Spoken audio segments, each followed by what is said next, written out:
Gaming and BS episode 335 being recorded Monday, March 29th, 2021.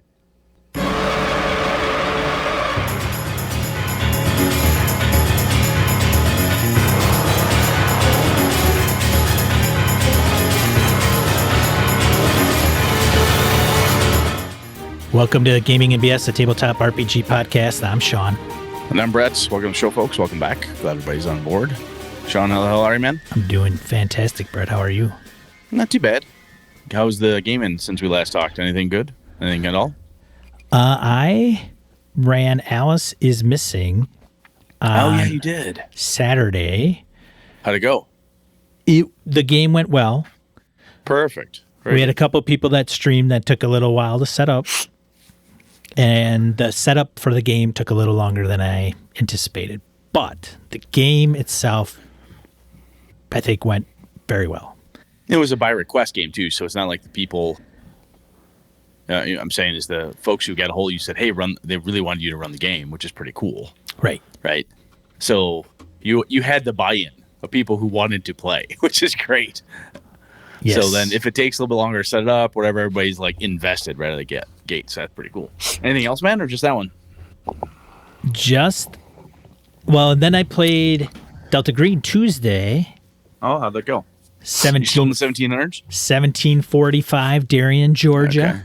Still there. All right. Yeah, it was, it went well. We pulled a Methodist pastor out of a church after a Spaniard was hovering over him. So for those not in the well, or their history of Darien, Georgia is maybe not up to snuff. The Spaniards from Florida would always come up, and that was a conflict between the Scottish-British settlement of Darien, Georgia. Oh, okay. So yeah, and then it gets a little bit creepier from there, and now we have the party together, and things are starting to go awry. So it's fun. Things are starting to get a little Cthulhu-y. Yeah, man. Awesome. Very good. Anything else?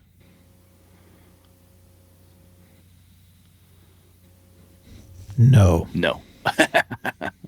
What about you, Brett? I had to bail on my Greyhawk game. We had to reschedule it. It was supposed to be on Thursday, and I got crushed with work, so that didn't happen, which is very depressing. But my kids and I played. They want to play Forgotten Realms First Edition game with me. I said, you sure? And I said, nope, that's what they picked. We had a little session 0 between AJ, Alana, and I.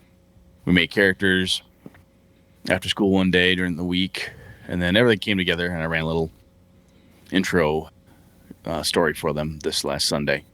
Played for 4 hours, so it was a pretty good time. Got some more coming up this week, so they had a lot of fun. Alana's really digging the whole story. She gets to talk to people, a lot of plot development, so it's a lot of fun. So far, so good on that. Sounds fantastic. And this Thursday I got coming up is going to be my Greyhawk game, so that'll be cool. But this had to postpone, which is kind of a bummer, but it happens. Work is work. Right. Sometimes it crushes your fun. It can do that. I've sold a fair number of old vampire books that ever since we talked about cleaning out stuff, I started looking at it and was talking to Joe Swick, and I'm like, you've got everything you need, right, Joe? Joe's like, yeah, I have everything I need. I'm like, all right, I think I'm going to sell some crap now. So Joe tuned me into a Facebook group, and I offloaded a few. I've got a couple slightly pricier slipcase, collections that I might hang on to, and maybe try to get a little bigger bucks for them. But I'm going to be down Madison Way next week, so I'm half tempted just to dump it all in Noble Knight and get what I can get and move on. Because it's faster and easier. Yeah, I'll take a bit of a hit, but sometimes I'm like, yeah, but I don't have to fucking ship it around and do this, do that. It can be kind of a hassle sometimes, so we'll see what happens. Otherwise, nothing exciting, man. Kind of meh. Meh. Yeah, I was actually really pleased, though, that John Kovalik actually listened to us and tweeted the fact that I mentioned the Munchkin game I had with my kids. That's like, holy fantastic. cow, John Kovalik actually paid attention. That's really sweet. That was really cool. If you don't know who John is, he does the Dork Tower comic. He's been around for quite some time, and Dork Tower is the pinnacle. And he was part of the team that put out Apples to Apples, the actual game. Yeah, and John's just he's a local guy.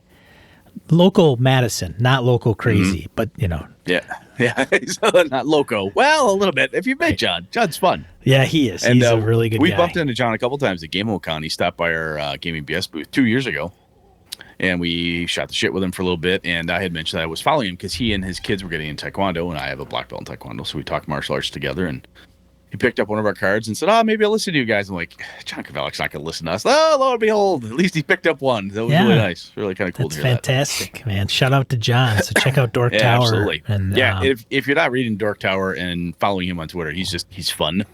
He's a cool dude. He's a hoot. And all of the plushies that GameholeCon does, John does the design for the plushie monsters and so forth. So so if you don't know him from Dork Tower, but you've been to GameholeCon and you're always wanting to get those plushies, now you know who does them. Exactly. The design, yep. What was I going to say? Something else. Now I forgot it. Damn it. Oh, speaking of podcast listening and whatnot. So Craig Shipman, Third Floor, is my interview with him. Should be dropping, I think, to the public tomorrow. Today, we're recording this on the 29th of March, 2021. I believe it drops the 30th. So hopefully within the show notes, I will have those. I'll link to it from Craig that I can get Sean to slip in there. So anyway, that's coming out, which I'm kind of excited for. That's cool. Well, I should say I've been talking with Encoded a bit more about kind of release schedule stuff for Avalon, what I want to do, how we want to fit in the PIP system conversion and so on. And getting our stuff together. I also want to working with them on timelines there. I mean, this is a part-time thing for everybody, right? So, and also sorting out how we get the really cool Mapfolio work that VC Young has done for me for that stuff, and get that put together, laid out, and published and for sale on drive-through, because I think VC's done great work and it needs to get out there. So working on that too. So VC, I know you're probably out there listening to me right now. I have not had a chance to text you, buddy. They just found that out a little bit ago. So anyway, still working on it. It's coming. Still got it. Anyway, that's it. We ready? Let's move on. Yeah, let's get into Random Encounter. Random Encounter, a segment of the show where we field emails, voicemails, comments from social media. You can start. First one, Mark, the official BS archivist, Dawson, on Why All the Hate. Hey, BNS, thanks for nothing on the RPG Purge issue. Just messing. I have a slew of stuff I need to sell on eBay. Guess I'll add my AD&D first edition and second edition books to the pile once we finish this damn campaign, or maybe I'll post something on the Gaming and BS forum. Do you feel for me yet, Sean? I guess so, Mark. Brett, once I purchase a house and get my comics out of storage, you can visit New Mexico and bask in the glory of my collection. I work for a brewery, so we can throw back a few beers and nerd out on the Marvel Age of Comics. Sean, if you have an interest, you're invited as well. If nothing else, Mark, we need someone to pour the beer while we're talking. So I'll bring our sommelier. Sean, hey, another one over here. I would be okay with that. I know you would. Let's see. He continues. Canadian rock band. Sloan says, it's not the band I hate, it's their fans.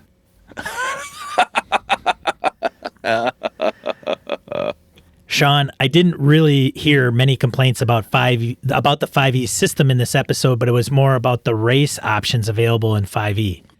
Why not lay down some house rules / expectations for your particular game and roll with it?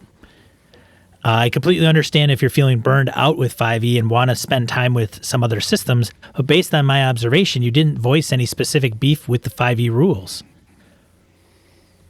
That would be accurate. Yep, I think it's time away is what you need. We need time. It's not you, it's me. I need a little time apart. Yeah. Well, see if this still lasts. Let's just, we should see other people for a while. I don't actually have a problem with the races in 5e either. I'm not a big fan of Dragonborn or Tieflings or Goliaths or whatever, not necessarily. But I don't care. part of the story or the part of the episode when I talked about running an OSE game and including Dragonborn and Tieflings and the combat wheelchair is me conveying that I don't mind if that's in a game. I don't care. Like that's what I want to put in my game. That's my put prerogative. It in there, God damn it. Yeah. And if Brett doesn't want to put it in his game, that's okay too. Like that was the point I was trying to make. If it got lost, I just wanted to point that out. So he says, I've personally played D&D white box, blue box, red box, 1E, 2E, and 5E. Based on my experience with these systems, 5E is the best version of the game so far. That's not to say the system isn't without its flaws, but that's an entire topic of discussion I'd love to expound upon in great detail. I guess it depends on what you're trying to get out of a particular RPG system. Seems there are various systems that focus on particular aspects of gaming, combat, social, roleplay, etc. Everyone leans toward homebrew rules or modding existing systems to meet their personal needs, but is there a system that truly does it all? That's what I'm aiming for with my own RPG, which is why I previously posed the question of social mechanics. Anywho, Sean, do what makes you happy. If you need a break from 5e for whatever reason, explore other systems and keep us in the loop of your findings. Sloan also sings SEAN SAID PLAY. Yeah. Cheers, Mark. Sean said play. Yeah. Sean said play. Mark, cheers, Mark. Official BS archivist Dawson. Sloan coaxed me. It's not the band I hate. It's their fans. And he's got a link. I'll put a link to these guys. That's funny. To the YouTube channels that he's referencing. But yeah. And there was another thing that was brought up. I don't think it's in addressed in the rest of the random encounters, but we had a couple comments on the forums about like, hey, I'm not a big fan of 5e and this is why or whatever. And then, of course, there's folks that we know that are part of the community that are fans of 5e. And so love it. And they love it, right. And great. So I want to make sure that, for Brett and me, what we're trying to foster and whether we do that accurately or not, whether through this show or not, maybe we say something and then we do the opposite. Certainly. It's totally possible. We are but mortals. Could happen. Yeah, it could absolutely happen. We could have fucked up. But the thing that I wanted to, first of all, why all the hate certainly gets people's attention, and then they read the heading, and then they comment on the title, and they don't listen to the episode where I mentioned nothing bad about 5th edition. That's just me having fun with Sean, because I told Sean I need to get you riled up. He's like, "Yeah, Brett, that's a great title. Good, you dick." So I'm like, "Yeah, we're keeping it." But one thing that I want to make sure when we as gamers approach our own preferences and our opinions is that we make sure to understand, like we brought it up during the show, like Brett is not a fan of PBTA. That is not a secret. However, Brett is not going to come on here and shit all over it. There's no point, because what am I going to do? One, I'm going to look like an asshole. Right. And two, I'm just going to upset people. What's the point of upsetting people?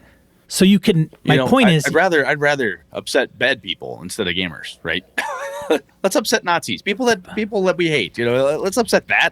This is a hobby that we all enjoy. So, right. So my point is, we can have an opinion, make it our own opinion, and say, I don't like it. I personally don't find this appealing. I personally don't find that appealing. Whatever the case is, but to say that it is a bad game, for whatever reason, is subjective to the person that's opinion is shared, right? So, yeah, absolutely. And that goes with anything, 5e, OSE, whatever, BX. So I just want to make sure that's clear. So you can have an opinion. I don't want to stifle opinions because I think... Oh, hell no. Right? We all have our own personal tastes. Nothing wrong with that. Yep. All right, I'm getting off the soapbox. That's all right. Sit Dan back down.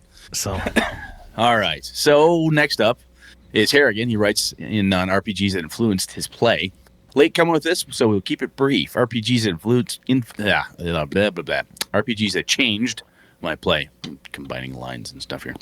Number 1, GURPS taught me that RPGs didn't need classes, levels, or mountains of hit points, and that wizards could use swords. Number 2, Champions taught me that sometimes making characters half the fun. 3, Feng Shui taught me how awesome cinematic RPGs can be. 4, Fate allowed me to dive into more narrative games, teaching me that Not only is success at cost a blast, but straight up failing can be a hoot too. 5, the non-retro clone OSR game that taught me to love D&D again. Harrigan out. That's a good list, man. And there's some GURPS and Champions talk about like old school, right? In a lot of cases, especially Champions. I remember making a character in Champions and even making a character in GURPS, quite frankly. That was indeed half the fun. The options, the point spending, the grinding the numbers, and making this really cool character that you could play with. That was a lot of fun. It actually was a lot of fun. I played So out of all those, I think I've played Champions. I played Champions once at Gen Con. I signed up for a Gen Con event and played Champions, and it was a Supers game. Very brief, but it was fun, I thought. I haven't played Fate. I've played Fate Accelerated. Yes, I played GURPS very briefly, and Feng Shui is sitting on the shelf. Cool. That's a good list, though. That's very good. Thanks, Harrigan. Yeah, thanks, Harrigan. Over to you, sir. Todd Broken Ruler Games Crapper comments on RPGs that influenced his play. Since listening to the episode, I've been trying to think of any particular games that changed how I look at and play RPGs. For the most part, I do think it was the overall movement of narrative-based mechanics brought on by The Forge, powered by the Apocalypse, Fate, PDQ, and others. There was none in particular so much as elements of other game designer friends who were borrowing for their games we were playtesting at the time. Then came Marvel Heroic. While I've only played it a couple times, that sucker changed everything for me. How to present a game, how dice are more than just numbers sometimes, and so many, many things. It was such a game changer for me that I saw Cam Banks, one of the lead designers, at a convention and totally ran over.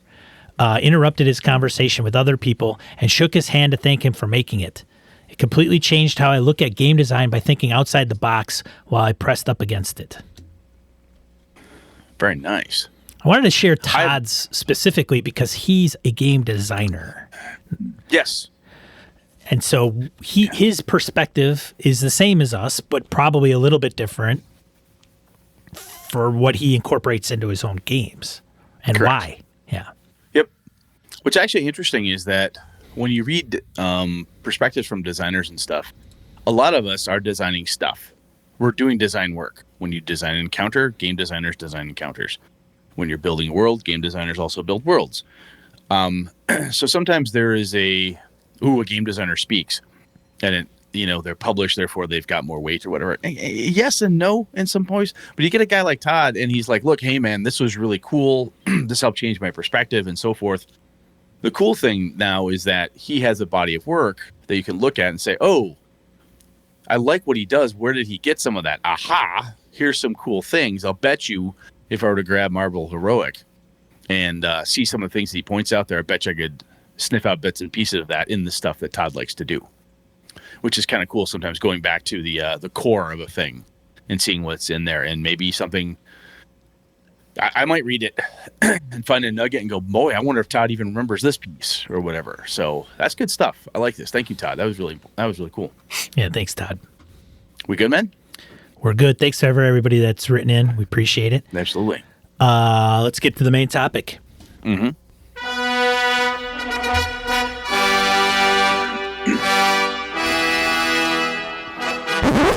Alrighty, Brett.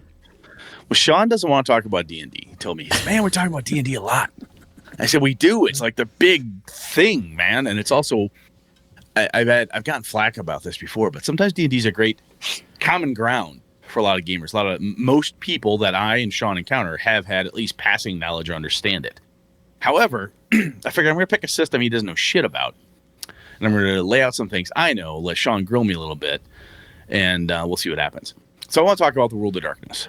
So the World of Darkness stuff, originally by White Wolf, back in the 90s, when they first started putting out their storyteller system, is what it was called. Vampire the Masquerade came out, and then there was Vampire the Masquerade, Changeling the Dreaming, Werewolf, the Apocalypse, Mage the Ascension, Wraith. Okay, I can't remember what the hell. Wraith the Oblivion. There it is on my shelf.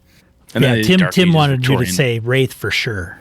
Just so you know. Fuck yeah. Wraith is Wraith is one of the World of Darkness games I kept when I was offloading, because I did not play that one to death. I played my Vampire 90s game to death, and I'm like, I didn't play enough Wraith, so that's still there.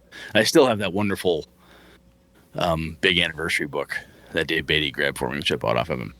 Anyway, so I don't want to talk about specifically I'm going to talk about World of Darkness mechanics, and I want to talk about, because right now I am running a World of Darkness game.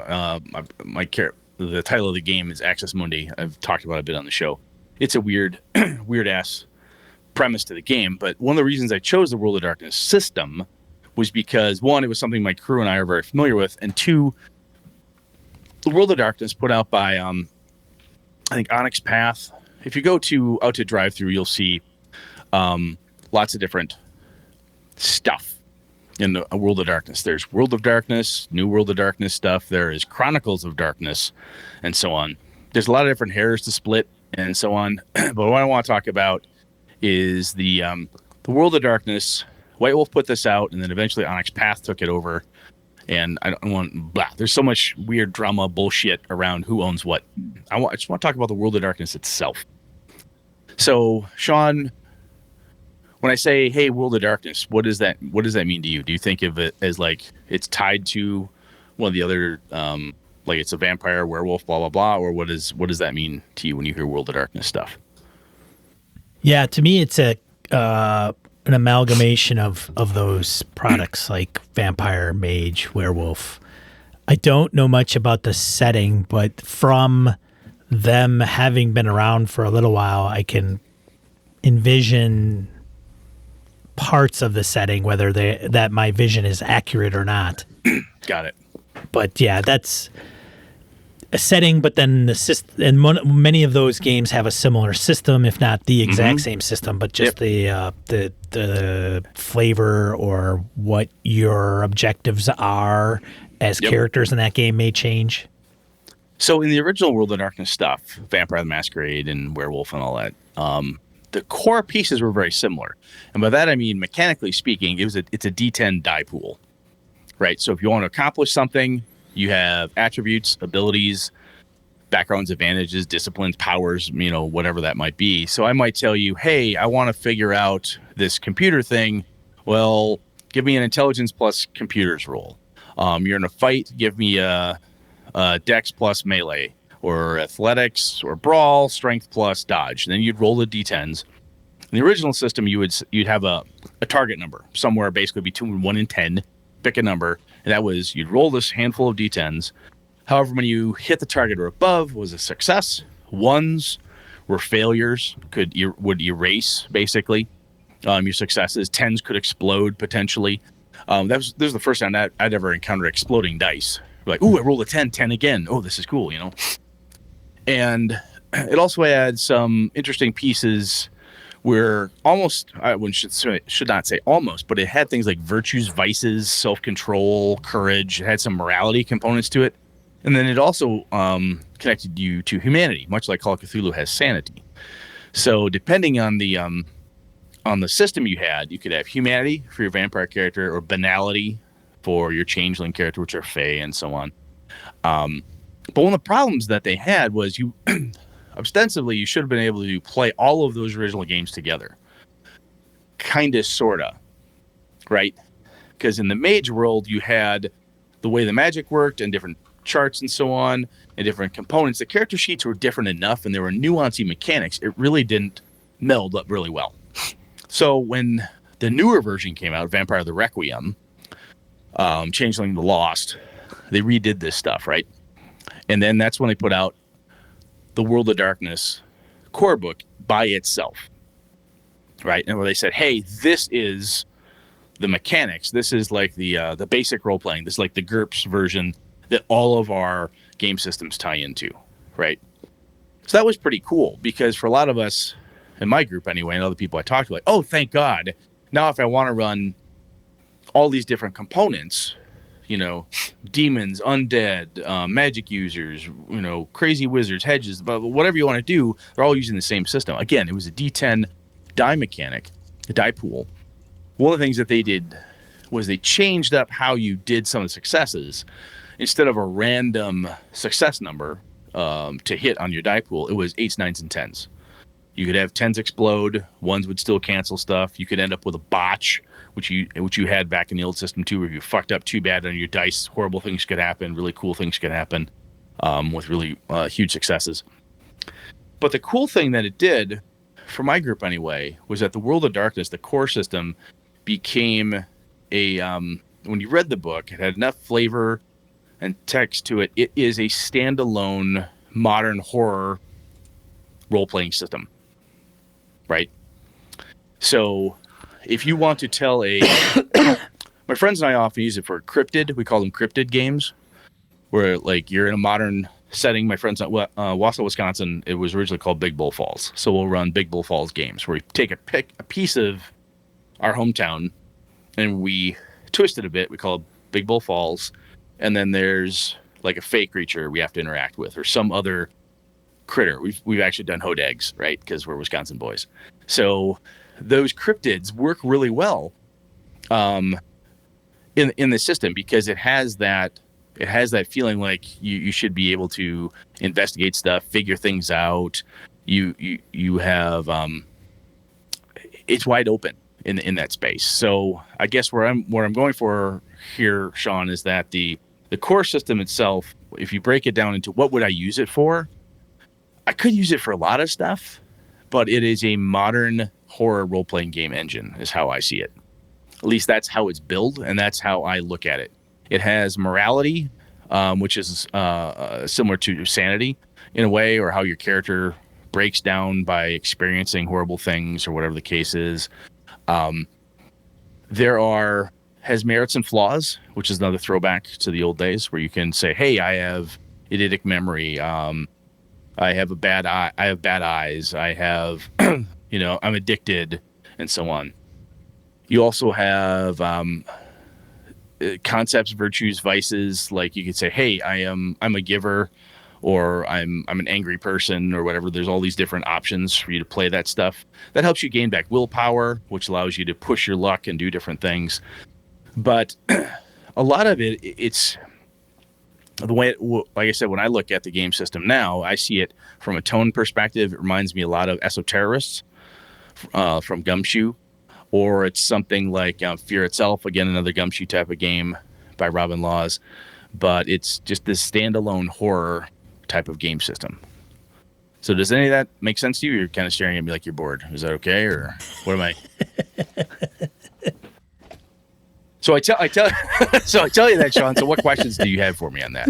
It's got D10 die pools, you got stats and skills, What is, I guess my because I don't come from that world, man. World of Darkness and frickin' White Wolf shit is off my radar. Like I played GURPS once, but I know enough about GURPS to have an intelligent conversation about this stuff. Not even close. So I guess my question is, there's people that love these games, like, and I love them. Like, yeah. There's people in the chat. They're like, yeah, I ran like a game for 5 years. It was freaking fantastic, and it was in whatever. And yep. So I guess the question I have is, what is the appeal of this game versus some of the other games that are out there? Like, why do people find it such a I loved playing this. I don't play it anymore, and it's kind of gone and come and gone, and some still continue it. I know Joe Swick's a big, huge fan, and he's, but what is that? I don't know. Help me understand that, Brett. I understand why. So because it's the newer system, like I said, this World of Darkness, or Chronicles of Darkness is an even newer version of it's called. It's a standalone mechanic, built. You can have your solo horror role-playing game, but they still there's vampire stuff.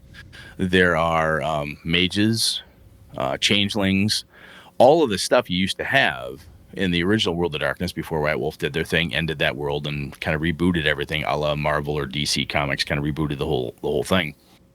A lot of that stuff is still out there and still available. And quite frankly, it's even quasi-compatible with some of the original stuff you may have, right? Because of the die pool mechanics and how some of the terms have changed. Potence doesn't necessarily mean the same thing. The celerity doesn't necessarily mean the same thing it used to. They changed the name of what Auspex does or whatever this other power is, but it's pretty darn close. And they actually put out some really interesting kind of World of Darkness books that go along with it. They're just focused on that medium. There was Slasher, which was kind of an 18 and older, kind of like from the like slasher movies, right? Like Jason, Freddy Krueger, old school, kind of those nasty types of things. Then they have Dogs of War, lots of different things to just kind of add to the whole cryptid type of approach. Weird, normal people fighting against monsters. One of the things I think that is really attractive with it, for me and my group anyway, is that it's very open, which I think is a detractor for some folks. Where if you sit down to play Esoterrorists, you belong to the Order Veritatis, you're dealing with the Outer Dark, there's a whole mechanism. If you're playing Call of Cthulhu or Delta Green, especially Delta Green, you are a member of Delta Green. You have an organization, no matter how fucked up it is, cowboys or not, or whatever you're doing, there's a more solid framework where you can definitely play World of Darkness and have it not have a solid framework at all. But it maps in the way, for me anyway, it maps very well to a modern type of game. Where if I want to run a modern game, like I did a modern horror game for my friends, my Access Mundi game was just a weird ass thing. Crazy things are going to happen to them. They've got to figure out what the supernatural threat is. They're going to get embroiled in the supernatural threat. It's going to come home to roost. They're going to, holy fuck, we're in this way over our head. How do we figure this out?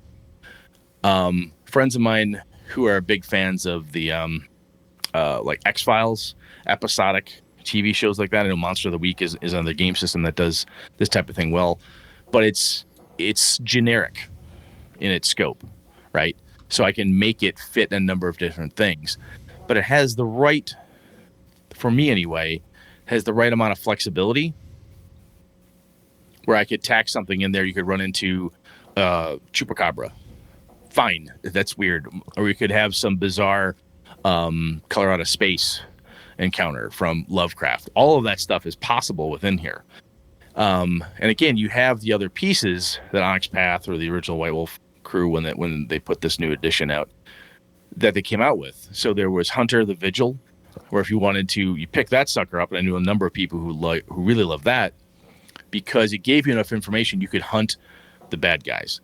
In the original World of Darkness, a big throwback to this is that they tried to do different hunter types of things, and it really, for me anyway, didn't sit well because a lot of the hunter stuff was like, they basically the vampires and everything were so fucking powerful. The only way mortals could be anything was to like juice them up and basically make them supernatural to fight the supernatural, right? Where when they made Hunter the Vigil, I think they did a much better job where they toned it down. They have different organizations and subgroups and sects within it that you can pick to kind of make your character, belonging to these different archetypes. But it gave you a little bit more meat. So if you wanted to go hunt vampires, you're hunting werewolves, or you're hunting something down to figure out what it is, whether it's for study, to destroy it, to tame it, to save it, whatever it is you're trying to do, that gave a really good wrapper around how you could run that type of a horror story. And I think it's a kind of compartmentalized horror story approach is how I see it. I see you nodding, so that means you get it. But does it sound attractive to you, or or are you thinking, man, there's other games I'd rather play? I don't know. I mean, you played with me. I did play Wraith with Brett. Intro to Wraith game. It was at an intro Gary Wraith Con. game. 2 years ago? Yeah, 2 years ago. It was a number of years ago with Beatty. Yeah. Yep. I mean, it sounds interesting. I don't know if I would pick it up personally to run it and roll with it, but I would certainly play in something where, Brett was like, hey, man, I'm running a Wraith game. You want to get in? Yeah, okay, sounds cool. And then, there were people like Dave that you ran it for specifically because he hadn't, because I don't know if he hadn't played it or he played it once and really loved it. He loved Wraith, and you could never, ever get a game going. That's so he was like, hey, man, could you do something? I'm like, well, I've got an intro I've done before. It'd take us like 4 hours. Let's do that. And he really grooved on it, so it worked really well. Right. And so why does Dave like Wraith versus Vampire versus Because it's really dark Hunter. and depressing. Right. Wraith is like, it's incredibly depressing. Everything's dead. You're kind of sort of dead. The loved ones that you like tethered to, you can't talk to. It's really fucking depressing. It's a downer. it's really a downer. What's interesting, if you tap, so here was the, what I see kind of as the World of Darkness as a general sentiment to Brett perspective. Yeah. Is that one of the problems that it had was the tone and the feel. A storytelling game of personal horror was the Vampire tagline. A game about redemption, ascension, a game about fighting against whatever. The mechanics, if you yank them out and just plop them on the table, they are toolbox mechanics, right? They are not, the mechanics themselves generally do not really support storyteller type of play. They're not a storytelling system, right? It was kind of the best that was available at the time. Hey, let's try something a little bit different. Mark Hagen and the guys figured this stuff out. Okay, let's try this. Kind of turn the attitude number up. Let's goth this fucker out. Let's do gothic modern horror. Let's try to do this. But the tone and everything in it came from the writing and the setting components to it. So when you read Chicago by Night, or you read about your Gangrel Vampire Clan, believe it or not, I have a Gangrel Vampire Clan tattoo on my back of my right shoulder. No joke. But Okay. I do. All right. Anyway, point is you would read this stuff, it'd be really, really cool. The setting is what would draw you in. So when you read like even the modern World of Darkness book or Chronicles of Darkness book, when you read them, you're like, ooh, they do a really good job, in my opinion, of telling you these are the types of stories that you can tell with this. These mechanics would help you tell these types of tales. Truth be told, I could use Fate. I could use Savage Worlds. I could use Gumshoe. I could, right? However, there is something interesting that the White Wolf guys and the Onyx Path folks in this system, I don't know if it just sings to me and certain other people within our little niche hobby, but there's something about the way that they've approached a modern setting and adding just the right amount of horror undertone, right? When I don't recall the game going so far as to say like all human travesty, all human badness, all this stems from because of vampires. Horrible things. The World War II concentration camps. That is not said, oh, that's because of vampires. Humans get a pass. I didn't get that when I read the books. I didn't get a pass that, oh, everything that's bad, and so on and so forth.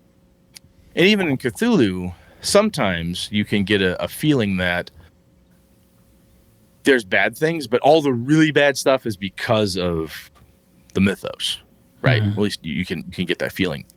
There is, at least through the writing, when I read the World of Darkness books, there's always this undercurrent that human beings, right? We have our problems, the merits, the flaws, the virtues, the vices. You have dealing with those mechanics that they plugged in now are things like you have a vice, you're a gambler, but your virtue is you're generous. You're greedy, but they're not always that diametrically opposed, but you have these things. If you play them correctly, you can get some willpower points back. You can basically get pieces of your humanity back, if you will. Or you can lose that stuff. Your character could kind of fall out of grace and so on. It feels a lot like, I would compare it to you like the Bonds, almost in a way, and the sanity component in Delta Green. Like there's pieces of you, that's what you're running into right now, the good parts and the bad parts. You're going to have to deal with this. There's going to be plenty of opportunities for you to indulge the worst parts of you while you battle this thing or while you're dealing with it, and plenty of opportunities, hopefully, where you can figure out how to, bring the better part of your character out. And there's something about how when I read the text and the flavor and everything, I think one of the pieces I like about it is that I feel like there's an underlying hope piece. Even with Vampire, is like you're supposed to hang on to your humanity, right? There are people who play Vampire like, I fucking care less about humanity. I want to be a monster, darkness, and I kill and murder and But if you play the rule, the mechanic was if you did that, your character fucking was gone. You know, tear character sheet up, hand to storyteller, you're done. But there's a piece here where you're kind of riding this catastrophe wave of stuff around you, and it's a shadow world, which is fun for me. Having a modern setting where most people assume X, and then this other thing is going on underneath. But it's not as crazily nihilistic and almost I shouldn't say almost, but completely incomprehensible like the mythos is. Nyarlathotep does what? Why? Who fucking knows? It's Nyarlathotep, man. Right. Why is Azathoth piping or whatever the fuck he's doing? I don't know.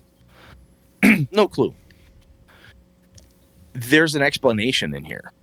If you go in and you find out what's going on in the abandoned warehouse, you uncover that it's some bizarre pack of ghouls that came over from what other part of the world, and they immigrated here because this is a good place to hunt.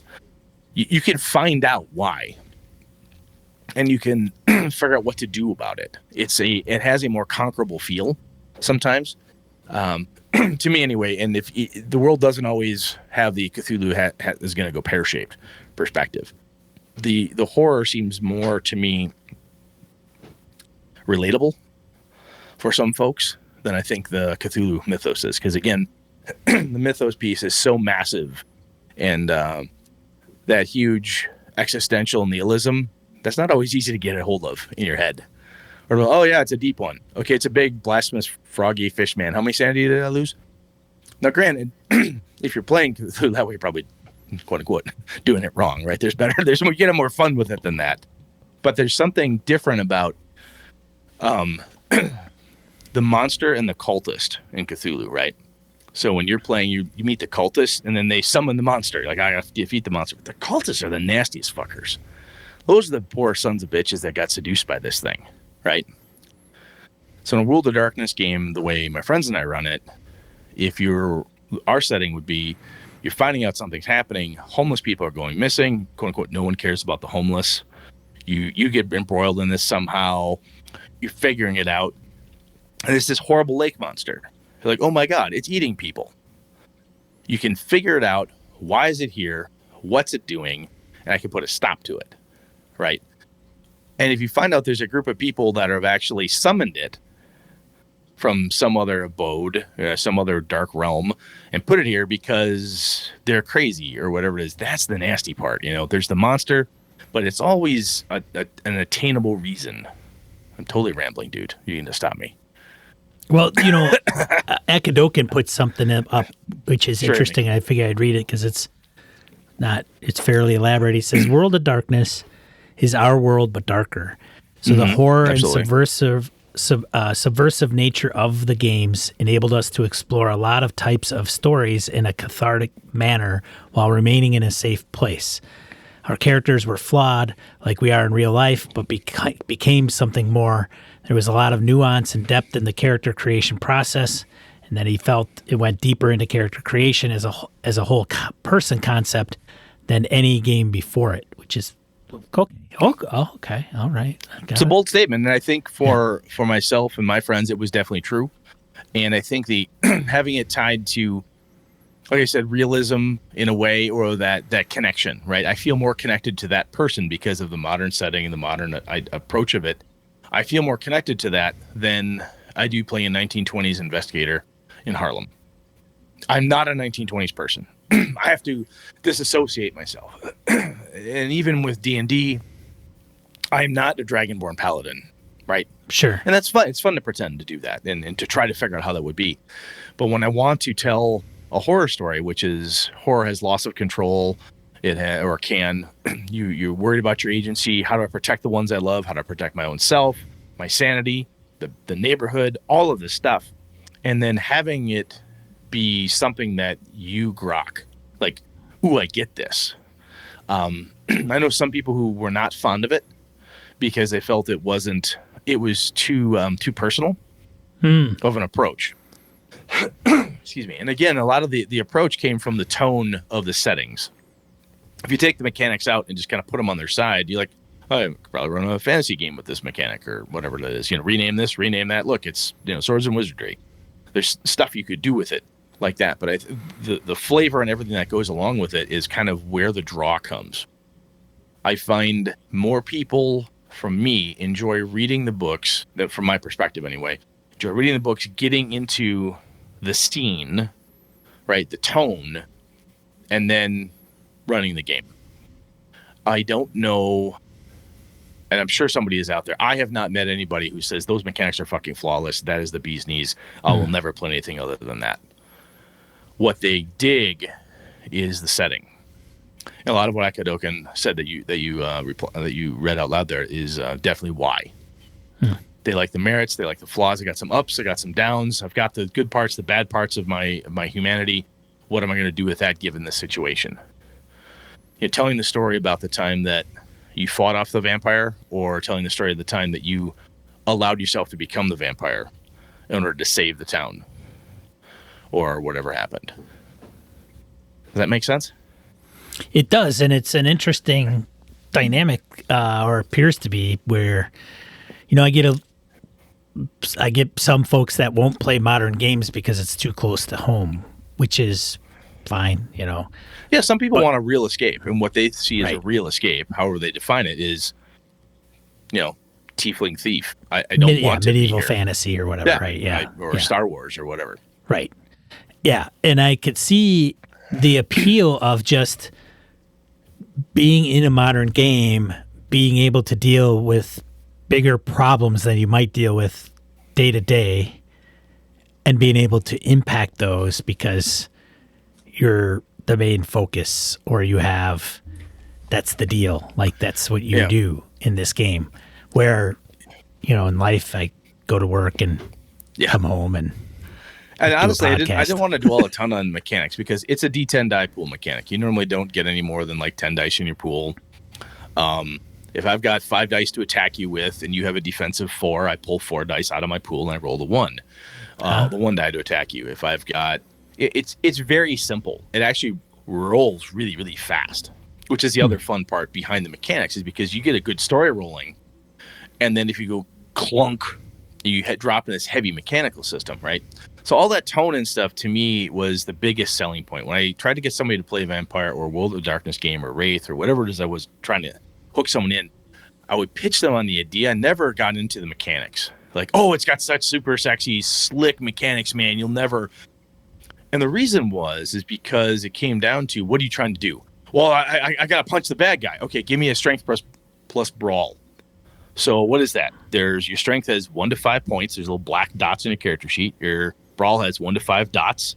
You might have a word there that says boxer, which allows you to explode your 10s. Oh, it says I'm a boxer and I got 5 dice. Good, roll your dice. I got 2 10s. Roll those again. Great, that's what you get. Boom, boom, boom. This is what happens. It's really fast from a mechanics perspective, at least for me. And that might come down. Somebody else may say, fuck, it's slower than that, Brad. Jesus Christ, you have no idea. For me, the way my friends and I work with it might just be decades of using it. It's this plus this. Roll my dice. I got 4 successes. Let's narrate what happens. Right.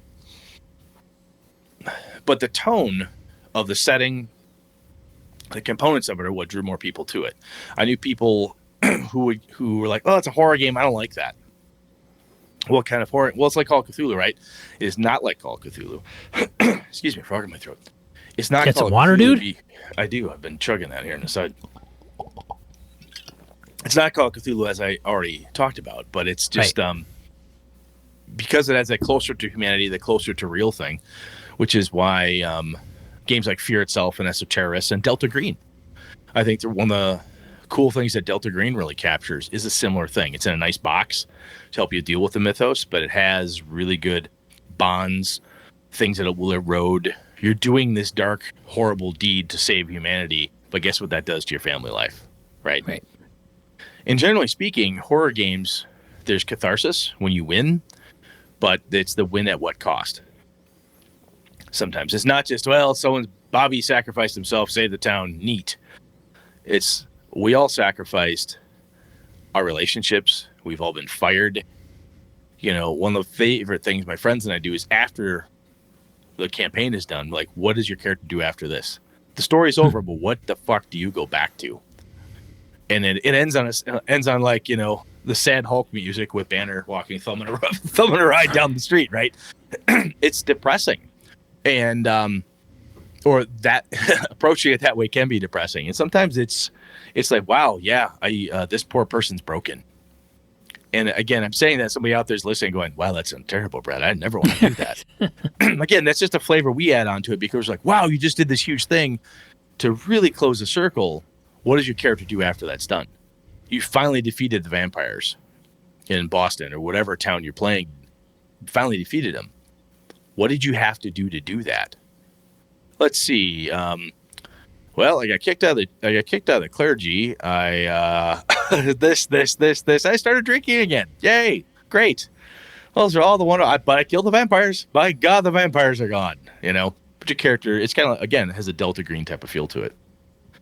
But I always was able to hook people on the tone and such because the mechanics themselves, give me an attribute plus a skill, roll that number of 10s, and figure out the successes. It was pretty much that simple.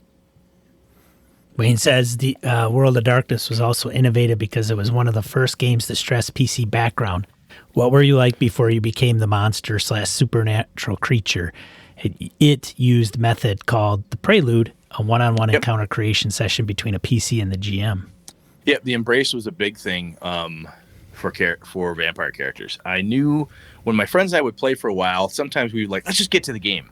And we would skip the embrace. Because like, how did you become a vampire? Blah, blah, blah. Let's just move on to the story. Every time we did that, we cheated it.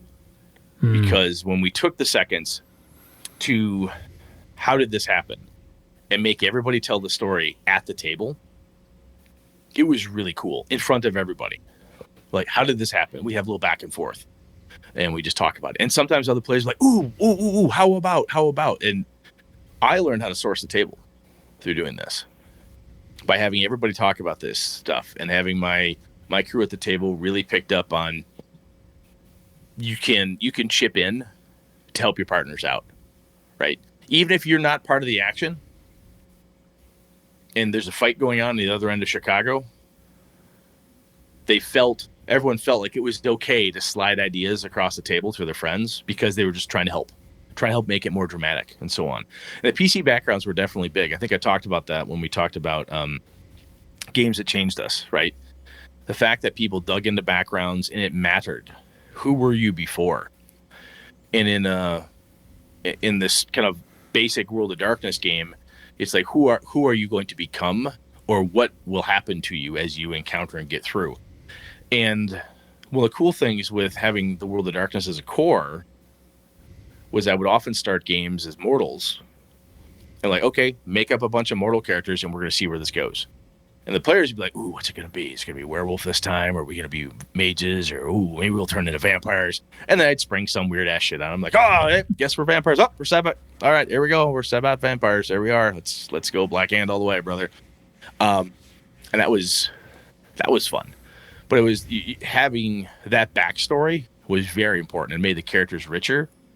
And instead of showing up without any background, right? And just saying I'm a vampire and I got made one back in I'm a Fytor from Fytor land and my parents were killed by vampire orcs. Neat. It forced that discussion, which is pretty helpful. In the World of Darkness core as it sits right now, it talks about who you are, where you're from, archetypes, that type of thing. It doesn't have the same, but if you break out into the vampire, the hunter, and the individual kind of add-on books or the core components to it, it has those pieces to it, helping you walk through who you were before you became, which is very helpful. So I know there was World of Darkness, there was New World of Darkness, and then there's, went from different hands of publishing. Yeah, White Wolf, Onyx Path, and then Christ, I lost track. I completely lost track. Yeah. After a while. There's a lot of Vampire 5th edition had its own little problems. There were things in the the Ravnos vampire clan was basically very stereotypical gypsies. The stereotype of all thieves, liars, and tricksters. That's a little more problematic, right? That's like, hey, stereotype of all white Polak guys like Brett. That's really, it's kind of, at the time, I didn't notice, right? Because it just wasn't on my radar. Now I'm like, yeah, that probably wasn't necessarily the coolest thing to do. And I think some of they had White Wolf had they had Black Dog, which was a sub publisher.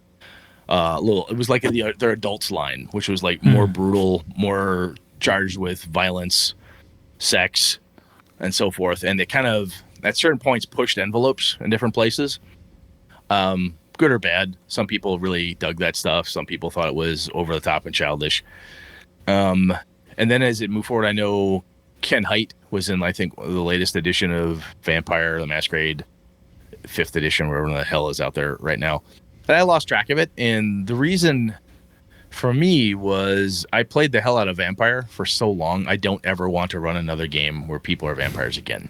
I do not give a fuck. I have played it. Hunting and killing vampires, on the other hand, that's why I bought Night's Black Agents, right? Pulling data from there. That's why when I'm running a World of Darkness game now, New World of Darkness, as some folks call it, which you reminded me of, is the fact I can hunt the cryptids, I can take care of the monsters, I can deal with the horror in different ways. But being the vampire, being the werewolf, or being that particular type of monster, for Brett, I've done it to death. I have no interest in it anymore. Does that make sense? It does make sense, and it seems like a theme. Like a lot of people I've run into that, even through the podcast, members of the community, their conversations are on whatever what it used to be, what it is now. Well, what games they're playing now, and it's usually not World of Darkness, but it's funny how many have come from World of Darkness or had played a World of Darkness game setting years ago that are similar to you, that have just gotten away from it, but they have fond memories of it, but they just don't play it anymore. And when White Wolf rebooted, right? When they blew up the universe, like the end times came. There was like an entire end times chronicles, like Time of Thin Blood. This is here. This is now. This is over. They blew up the world. It ended. The World of Darkness ended. That's what they did. And then they started it over with Vampire the Requiem and so forth. And for those of us who are kind of, let's see what that's about. The change that they made, like, you got rid of this clan, but you renamed it kind of sort of this other thing. It's used to be called this, and now it's called this slightly similar thing. If you were brand new to it, you wouldn't notice it. Wouldn't be a problem. But for the old guard, we read it. It was I got confused, quite frankly. We're like, why did you do this? Wouldn't it have been nicer just to, it's their games, their prerogative and all.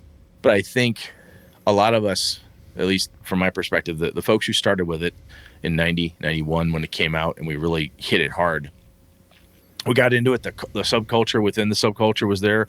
White Wolf was like, rose up, and like TSR was like, holy fuck, what is this? It had huge presence at Gen Con. That's the first time I the White Wolf party, man. Yeah, White Wolf party was just a weird ass drug fueled nutball convention. It was crazy. I've been to one. I got invited to one. Yeah. I played a vampire LARP where a drunk Mark Reinhagen ratted out our group's hiding place, little bastard.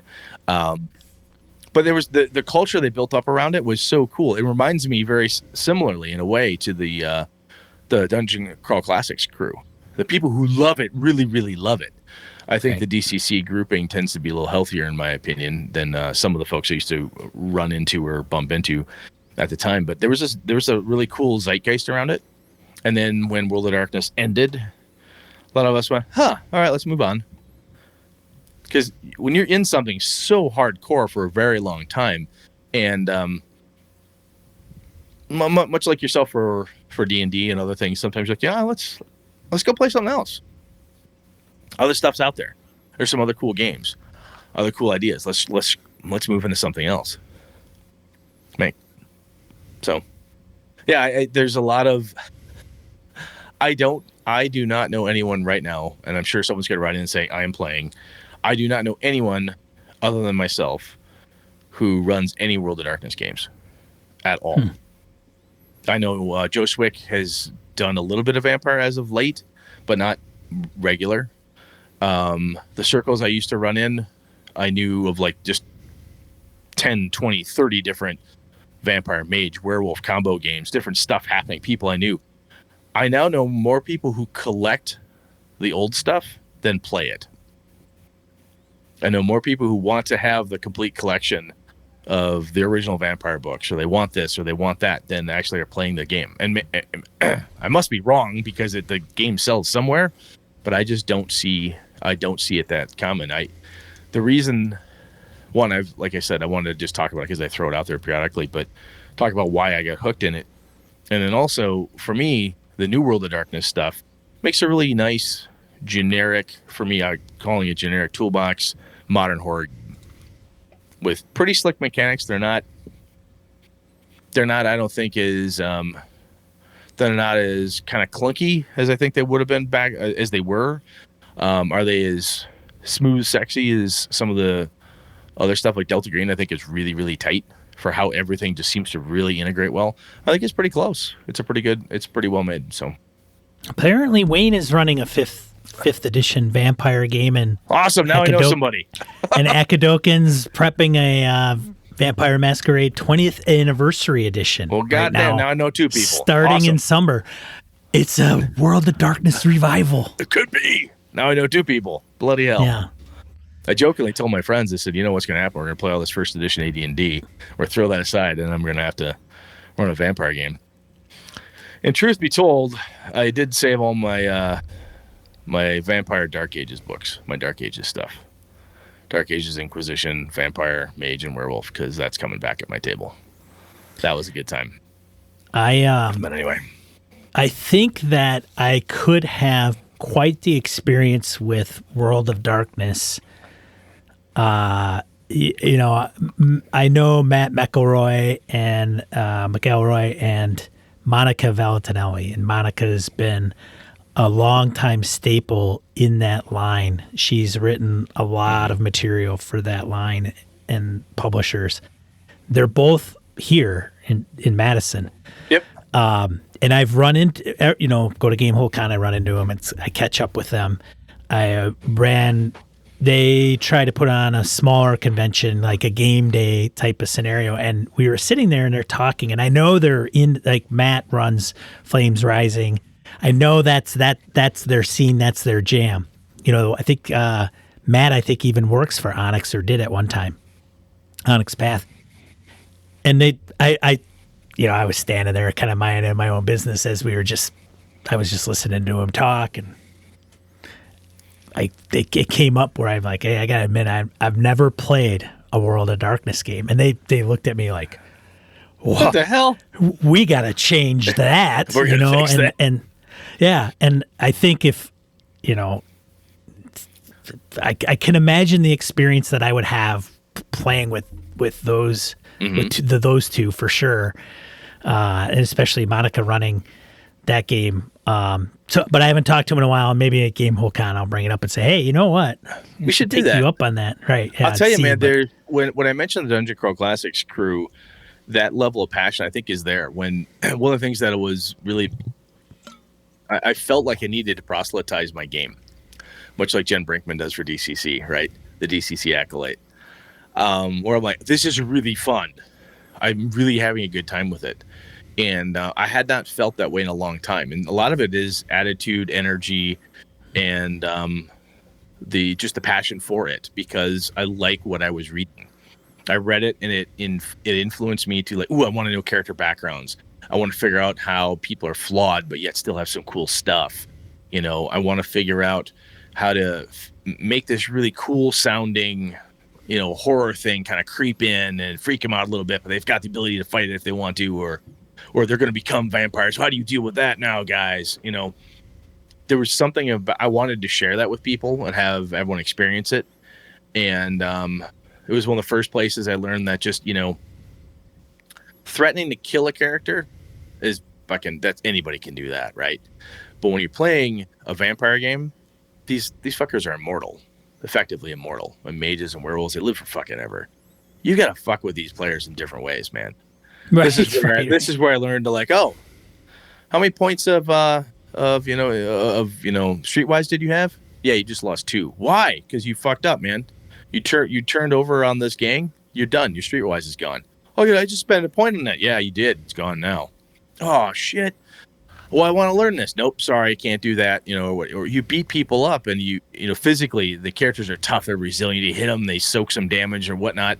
But it mattered, right? Messing with them, their resources, their friends, their contacts, all of their dependents, and messing with that stuff, because you can't threaten to just kill every vampire. Because like, go ahead, try it.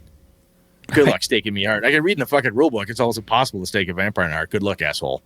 Light you on fire. Yeah, well, I can do this. Yeah, I can do that. Because they're super powered to each other. So, man, I'm going to take away your contacts. Oh, we have a little vampire haven where you hang out, huh? Yeah, guess what?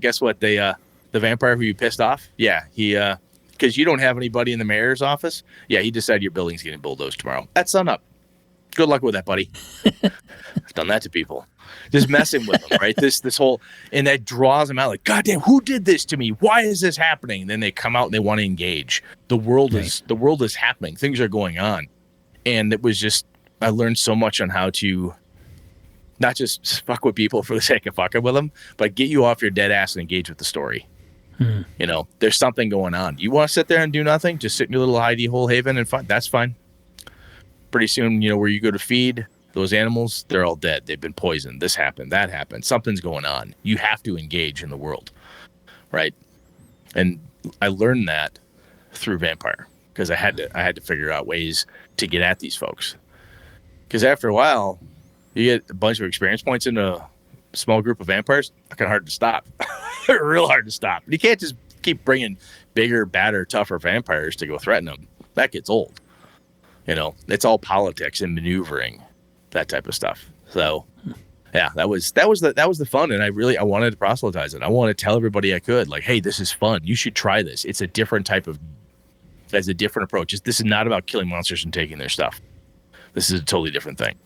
So, anyway, I think I've gone on long. I gotta say, the diversity that it brought on too was like, I didn't know any women that played RPGs, and then you go to Gen Con and people play in World of Darkness, and it's all over the spectrum. It's like, no, at my height when I had 13 players. We played every week, and I had 13 players, and it wasn't half. I only had 5 women in that game. Only, right? Yeah, only. Which right? that was at the time, growing up where I was with gamers, it was all white boys club, right? Right. And when I started going to World of Darkness events, I saw African Americans, I saw Asian Americans, I saw more people into this, and I don't know what it was about that particular World of Darkness culture, but like, y'all in. Everybody was in. That's how it felt to me. And I don't think it was something that was like, oh, White Wolf did this very magical thing or whatever. I don't know the zeitgeist of the time. It just really seemed to crack that open. It was really, really cool. Yeah. To show up and like, wow, I've got women who want to play games with me. That's neat. Going places, and I remember going to LARPs in Madison. Well, holy crap, it's not just a bunch of white guys. This is really kind of cool. Right. This is neat. Yeah. This is really neat. I got it's not just, 5 white guys in a room. This is holy crap, there's a whole bunch of people in here. This is fun, Yeah. Different people. This is awesome, So anyway. There you go. I know I probably didn't cover something somebody wanted me to do, but that's my ramble. So it's all right. You good, Sean? It's all good. Yeah, man, it's interesting. I am further enlightened. All right, I'll run a game for you again. Maybe I'll do that at Gen Con, or at GameCon, and I'd play sure. All right, let's go on to die roll. All right, let's get into die roll. Die roll: 2 to 4 miscellaneous points of game and a geekery you want to bring to you. First one, Brett puts in there. Yep, the Astonishing Swordsman Sorcerer's Viperborea bundle of holding. I saw it pop up, and I'm like, ooh, I got to get that in there. And I had 2 or 3 different BSers tag me and say, hey, what do you think about this one? I'm like, yep, definitely going in there. So There it is. Bundle of Holding, Hyperborea. The core collection, $10. It's pretty cool. It's got a lot of good stuff in there. So take a look, see what you think. If you're interested in Astonishing Swordsman, Sorcerers of Hyperborea, which we've talked about before with Mr. Tim DeShane. Tim ran a game for Sean and I. Check it out. It'd be a good opportunity to grab some really cool PDFs. Over to you, sir. Next one is Death in Space Kickstarter. I think there's some tie to Free League, but I'm not sure. I don't know if the couple of the designers are doing this, but it's a 43K of a 6K goal, and they're based out of Sweden. Ends April 19th. Here's the line, right? Engage in power struggles and build your crew's reputation. Salvage and steal to survive and endure a ruthless universe. And above all, do anything you can do to get that next job. Sci-fi tabletop role-playing game. So it's a game. Takes you to the grimy blue-collar future of a universe filled with risk, but also opportunity. Death in Space presents a vision of space where technology is broken and dirty and society is harsh and desperate. Player characters make up a crew with their own spacecraft or station and take on the jobs they can find in order to earn some well-needed bucks and get ahead in the power struggles of the stellar system. Seems like an ongoing theme. I like what I saw on the Kickstarter. Did you see there? It's got Death in Space has its roots in OSR scene, follows similar design principles in terms of setting and tone. Inspiration comes primarily from the gritty science fiction of films like Outland and Prospect and classic westerns, and the grimy future of the early '80s science fiction movies. So that seems right in your Mothership little niche there, buddy. Yeah, it's funny when you look at Mothership, you look at Alien, you look at Death in Space. What else? Coriolis. Yep. There's some of these, and the funny thing. I don't think it's funny, but one of the things that I also was looking at is some of the supplements that Mothership provides would be really interesting to run different systems in. Like, I think there's a lot of crossover with a lot of these games. Right. If I played Death in Space, I could get Gradient Descent and run Gradient Descent using Death in Space. Like I think what I'm trying to get at is the thing that divides them isn't so wide. The Venn diagram is closing in on a single circle. It's a very close diagram. Yes. Very so cool, I was impressed. I may kick in. I don't know. Do I need another one? I don't know. I haven't run Alien yet. I've got that sitting on the shelf. That's true. Oosh. That's another game I might run at Game Whole Con. Maybe Mothership. Oh yeah, that'd be another good one to pull out. It's pretty quick and fast. Yes, it is. The next one, thanks to Michael Akadokan for this one, Trinity Continuum Adventure. Trinity Continuum Adventure tabletop role-playing game. Ends on April 22nd.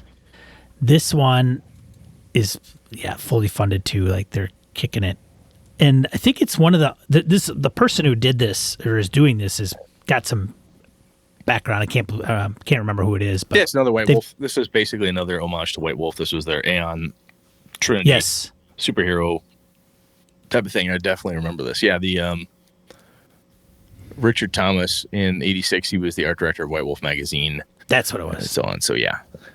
Yep. So the premise is after explosion. He's running Onyx Path. Basically, he runs Onyx Path. So. Oh, he runs it now. That's what it says. After the explosion of Dr. Sir Calvin Hammersmith's telluric engine early in the 20th century, people the world over began to demonstrate extraordinary capabilities. Stalwart individuals with the strength to pull a safe from a wall, or the quickness of hand to pluck a bullet from the air. Mesmerists with the ability to cloud men's minds or see visions of distant places. Valiant daredevils. What did you say? They said the shadow knows. It's the shadow, the ability to cloud men's minds and see the past. I never got into the pulp stuff. Yeah, right? That's the shadow. But it's very interesting. Like, I was at Gen Con, and that was probably the closest thing that I had been into, like, a pulp game, which was like, what was it? I think it was a Call of Cthulhu Doc Savage game. And I think I might have brought this up before. So there was The characters were James Bond, Doc, like Sean Connery, James Bond, And Doc Savage, the Man of Bronze. Doc Savage. The Man of Bronze. Who are the other guys? Yeah. So I can't remember all of them. Oh, Flash like, Gordon. Okay. Flash Gordon, Alan Quartermain, that type of guys. Yeah. Okay. Yes. Well. And then so it was like all these group of guys around the table, and the GM like, and of course they're referencing. Yep, I was a big fan of Doc Savage. I'm like, okay, No sounds good, idea. man. Yeah. So, anyways, that's what we had for die roll. Cool, man. Cool. We're good. We are good. What are we talking about next week, Brad? Next week, we're talking about the power of the mook. We're talking about mooks. Or, underlings, throwaway characters, that type of stuff. Minions. Little yellow Twinkie Little looking yellow guys with big exactly. goggles. That's what we're talking about. Hopefully a little meatier than Brett just rambling incessantly about a game. So No, I thought it was good. I mean, like I said, I don't know World of Darkness. And it's like a big thing, man. Like it's not, that rivaled D&D at one point, I'm sure. yes, it did. Yep. Yeah. Big damn thing. Yeah. So thanks everybody for showing up and joining us while we record live. We record live here on Twitch every Monday night at 8 p.m. You can go to gamingabs.com/Twitch and you'll get us to our channel. Otherwise, we'll throw it up on YouTube. And of course, our flagship purpose of this whole spiel is because we do the audio podcast that you can find us at your favorite podcatcher of choice. So check us out next time when we talk about the power of the moon. We good? Otherwise, I'm Sean. And I'm Brett. Good night and good game and all. This has been a Litterbox Studio production.